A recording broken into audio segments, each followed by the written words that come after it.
Hello, Paulo Leite here, record collector. Recently I was in Munich, Germany, and I visited M2 Music Secondhand, one of my favorite record shops in Europe. And I did some amazing shopping there. Let me show you what I got. So starting with Booker T and the MGs. This is a box with 5 CDs, and I love most of their work, and I always buy when I find anything from them because they're so good.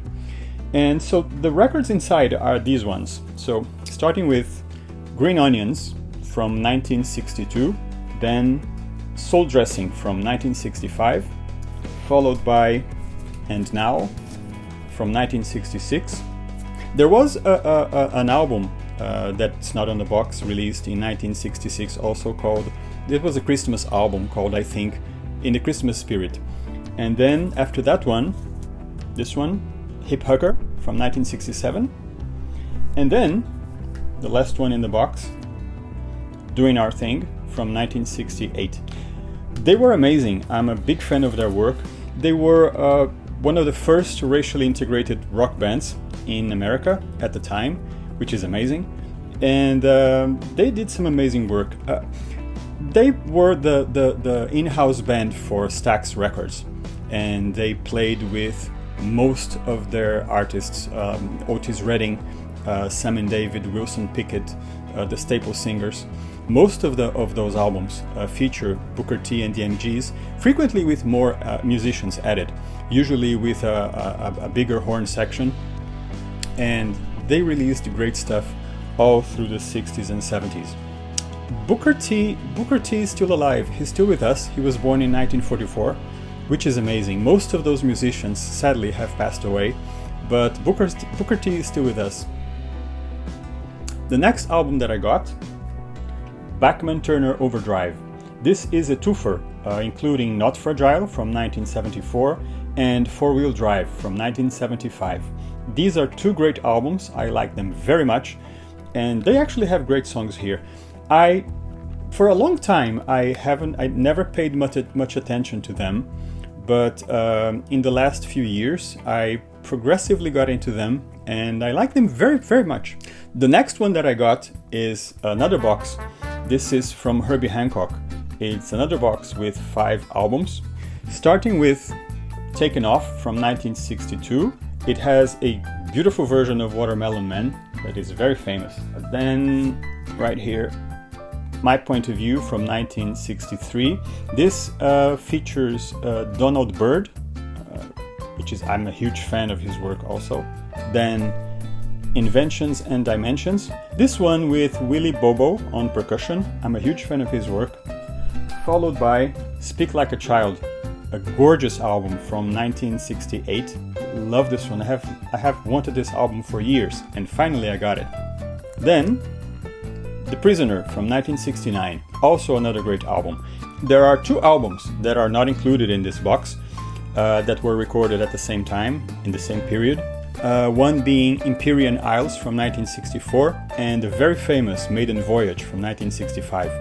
I think they didn't include these albums because maybe they assumed that people who would buy this already had them, which is my case. So I think this is a great box to buy. If you're looking for Herbie Hancock and you want to have a good representation of his work during this time, he was exploring a lot of modal jazz here, and it's funny that the album that he released after The Prisoner is called Fat Albert Rotunda from 1969, I think, and that one is incredibly more funkier than these.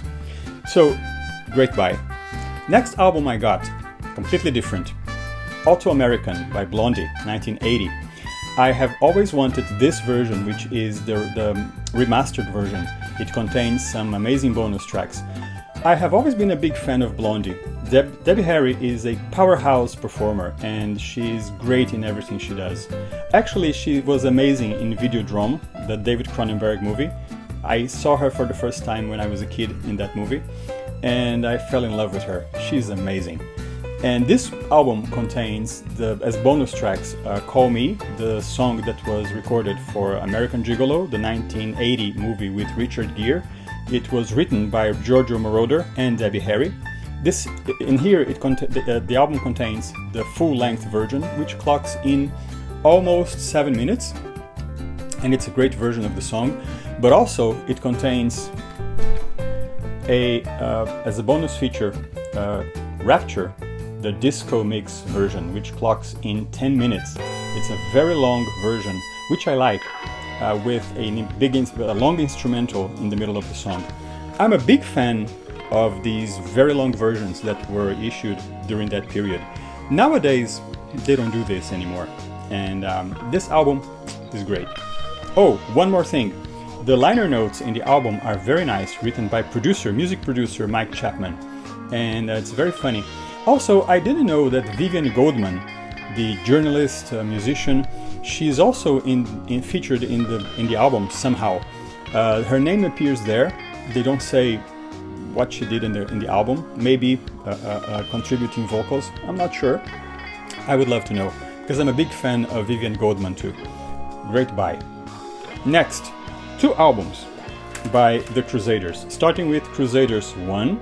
I love this album. I've been looking for it for years, and I finally got it.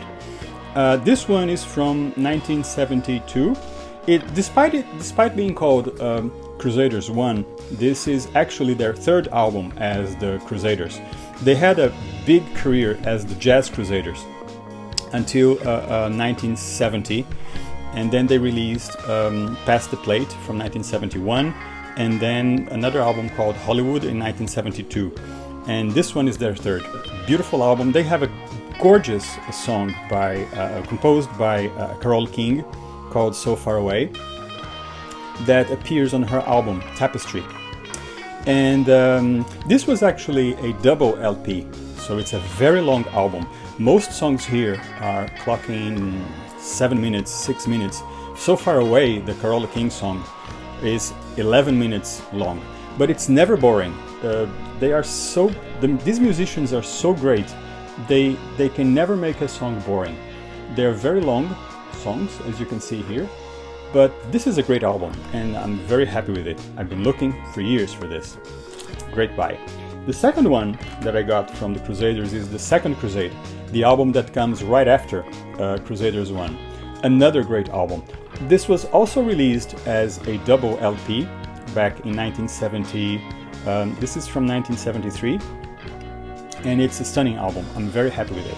2 great buys. Next, another box, Hot Chocolate, 5 albums, starting with Man to Man, 1976, then Everyone's a Winner from 1978, followed by Going Through the Motions, 1979, followed by Class, 1980, and last but not least, Mystery, 1982.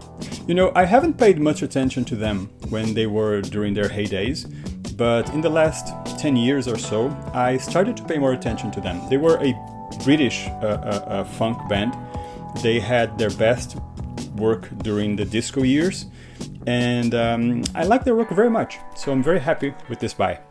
Next, let's check 2 compilations that I bought.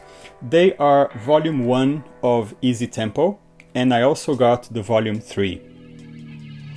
This was a series of albums that were released during the 1990s. I think volume 1 from 1996, and the last ones in 1999. And actually, this series spawns 11 albums total. I think the last 2 were released already after 2000. But basically, these albums are Italian soundtracks from the 60s and the 70s. Very good ones. Those films are pretty much forgotten nowadays, but their soundtracks are really good. Mostly by, I think all of them, but I don't have all the albums. So far, I only have these 2.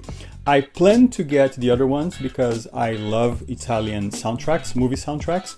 To me, I've said this before on different videos, there are no music composers like the Italians, and I stand by that. And here we have several great composers. I took the names of a few: Riz Ortolani, Stelvio Cipriani, which is one of my favorites, Piero Miliani, also perhaps my favorite Italian composer. Gianni Ferrio, Augusto Martelli, Piero Piccioni, several great Italian composers. Many of these movies are pretty much forgotten these days, but their soundtracks are really good. What they do here is they select, well, nowadays they call that lounge music, whatever. I don't think the term does them justice. They are much better than that. And it's a great way for us to get to know these soundtracks. This series also created a kind of fad during the 1990s. I think it's still going on today. Many record labels released albums kind of imitating the sound of these soundtracks. Most of them do new recordings, mostly trash. I plan to get the rest of the series in time as I find them, because I think we have here great music. Great buy.